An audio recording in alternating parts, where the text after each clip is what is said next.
एक बड़ी खबर बताते चले, ईरान के बैलिस्टिक मिसाइल पर ट्रंप की तरफ से एक स्टेटमेंट आया है। ईरान बैलिस्टिक मिसाइल रख सकता है, डोनाल्ड ट्रंप ने कहा। सऊदी कतर के पास भी बैलिस्टिक मिसाइल है, ईरानी बैलिस्टिक मिसाइल से दिक्कत नहीं, डोनाल्ड ट्रंप की तरफ से कहा गया। ऐसे बहुत महत्वपूर्ण हो जाता है डोनाल्ड ट्रंप का ये स्टेटमेंट जो कि ईरान के लिए दिया गया है, जिसमें डोनाल्ड ट्रंप ने कहा है कि ईरान बैलिस्टिक मिसाइल रख सकता है, सऊदी कतर के पास भी बैलिस्टिक मिसाइल है, ऐसे में ईरानी बैलिस्टिक मिसाइल से किसी तरह की दिक्कत नहीं है।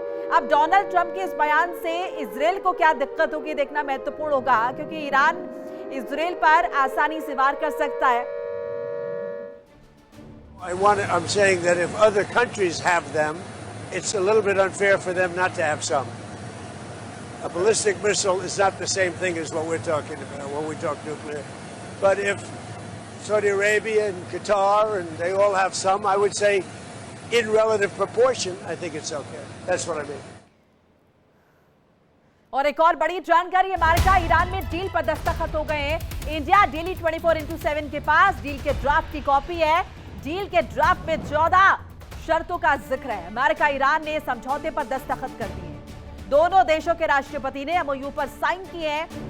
ट्रंप पिजक्शियान ने एमओयू पर साइन किया है। पेरिस में ट्रंप ने समझौते पर दस्तखत किए। मैक्रो के साथ डिनर पर समझौते पर हस्ताक्षर हुए हैं। अब अमेरिका ईरान के बीच बातचीत होगी। तो 111 दिन बाद अब शांति की पहल शुरू हो चुकी है और इसी पर चर्चा के लिए सीधे न्यूज रूम का रुख करेंगे। गीतू चौहान जुड़ रही है, मेरी कुलीग। गीतू, फाइनली अगर हम देखें तो मोहर लग गई है या फिर कहें कि समझौता हो गया है। इनफैक्ट एक दिन पहले हो गया है, क्योंकि 19 जून को होना था और आज सुबह 5 बजे। ऐसे में अब ये माने कि अब 60 दिन जब बातचीत चलेगी तो ये सकारात्मक रूप से एक साकार रूप लेगी। बिल्कुल, वर्साई पैलेस में ये डील हो चुकी है। एक तरह से 60 दिनों तक ये मानिए कि अभी कहीं ना कहीं अंदर खाने बातचीत चलती रहेगी। तकरीबन 14 पॉइंट्स हैं जिन पर की सहमति बनी है और दोनों देशों का इसका पालन करना होगा।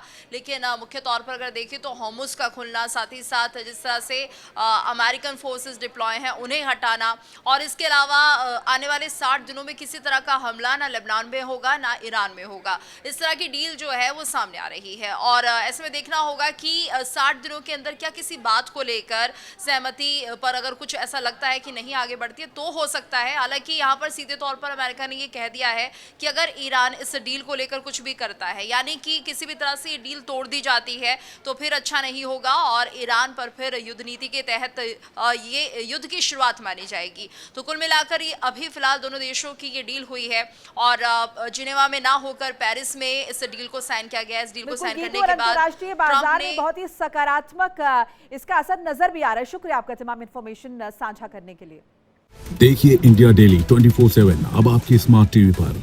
इंडिया डेली मौजूद है सभी डिजिटल प्लेटफॉर्म पर लाइव और लगातार। इंडिया डेली 24/7 हर दिन राष्ट्र को समर्पित।